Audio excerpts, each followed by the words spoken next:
अऊज़ु बिल्लाहि मिनश्शैतानिर रजीम बिस्मिल्लाहिर्रहमानिर्रहीम रब्बि इश्रह ली सदरी व यस्सिर ली अमरी वहलुल उक़दतम मिन लिसानी यफ़क़हू क़ौली। आज मेरी तकरीर का उन्वान है अहद रिसालत में मुसलमानों का निज़ाम तालीम। तो मेरे दोस्तों, जब मोहम्मद सल्लल्लाहु अलैहि वसल्लम हिजरत करके मक्का से मदीना तशरीफ़ लाए तो यहाँ आपको आज़ाद फ़ज़ा मैसर हुई। आप बाइख्तियार थे। यहाँ आपने इस्लामी माशरा तश्कील किया। यहाँ आकर जो काम आप सल्लल्लाहु अलैहि वसल्लम ने सबसे पहले अंजाम दिया वो था मस्जिद नबवी की तामीर। और इसी मस्जिद से ज़रा बाएं हाथ की तरफ एक चबूतरा बनाया गया जिसे सुफ़ा के नाम से जाना जाता है। यहाँ नौवारिद मेहमानों का क़याम हुआ करता था।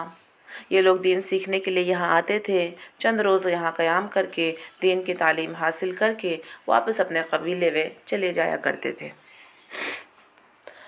नबी करीम सल्लल्लाहु अलैहि वसल्लम के साथ हज़रत उबादा बिन सामित रज़ी अल्लाह तआला अन्हु भी यहाँ मुअल्लिमी के फ़राइज़ अंजाम दिया करते थे।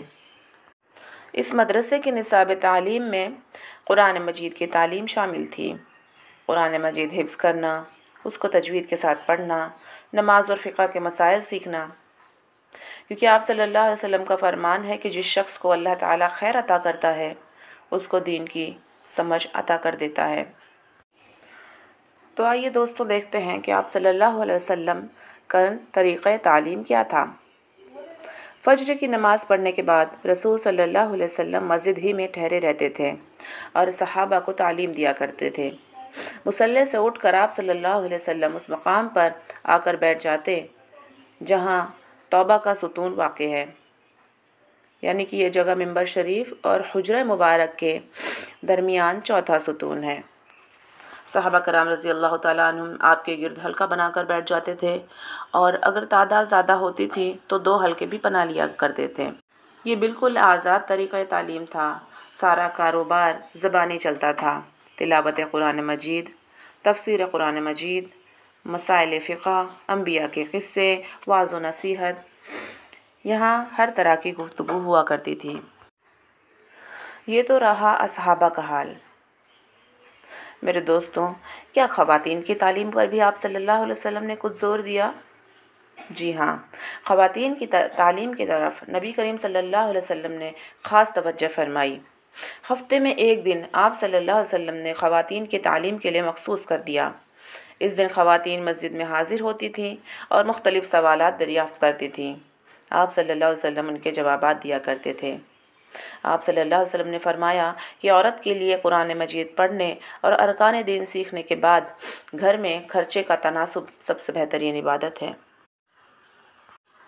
तालीम का दायरा-ए-कार सिर्फ़ कुरान और हदीस तक महदूद न था। आप सल्लल्लाहु अलैहि वसल्लम ने अजनबी ज़बानें सीखने की हिम्मत अफ़ज़ाई फ़रमाई। इमाम ज़ुहरी रहमतुल्लाह अलैह बयान करते हैं कि एक दिन रसूल सल्लल्लाहु अलैहि वसल्लम ने हज़रत ज़ैद इब्न साबित रज़ी अल्लाह तआला अन्हु से कहा कि मेरे पास बादशाहों के ख़ुतूत आते हैं, मैं नहीं चाहता कि कोई गैर इसको पढ़े। क्या तुम इब्रानी या सुरियानी ज़बानें सीख सकते हो?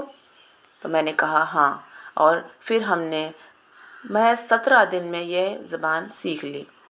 इसी तरह हम देखते हैं कि आप सल्लल्लाहु अलैहि वसल्लम ने अमली कामों की तरफ भी मुतवज्जह फरमाया।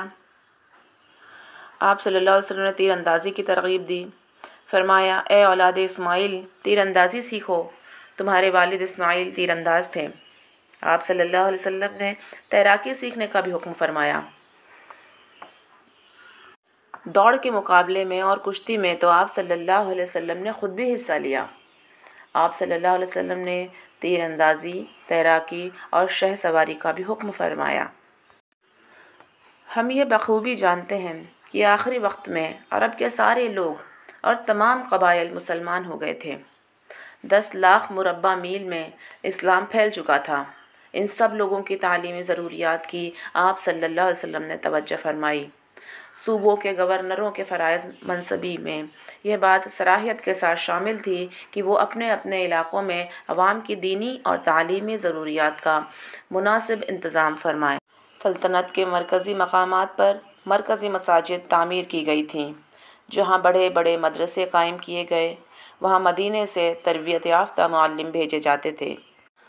تو میرے دوستوں، دیکھا آپ لوگوں نے کہ آپ صلی اللہ علیہ وسلم نے تعلیم پر کتنا زور دیا۔ علم کے متعلق آپ صلی اللہ علیہ وسلم کے بے شمار ارشادات موجود ہیں۔ آپ صلی اللہ علیہ وسلم نے فرمایا کہ علم حاصل کرنا ہر مسلمان مرد و عورت پر فرض ہے۔ فرمایا کہ جس دل میں قرآن مجید کا ذرا سا حصہ بھی موجود نہیں، وہ ویران گھر کی مانند ہے۔ تو آئیے ہم بھی یہ عہد کریں کہ آج کے دور میں بھی اسی طرح کا مسلم معاشرہ ہم تعمیر کریں، جس میں علم کو اسی طرح ضروری سمجھا جاتا ہو۔ جزاک اللہ خیر۔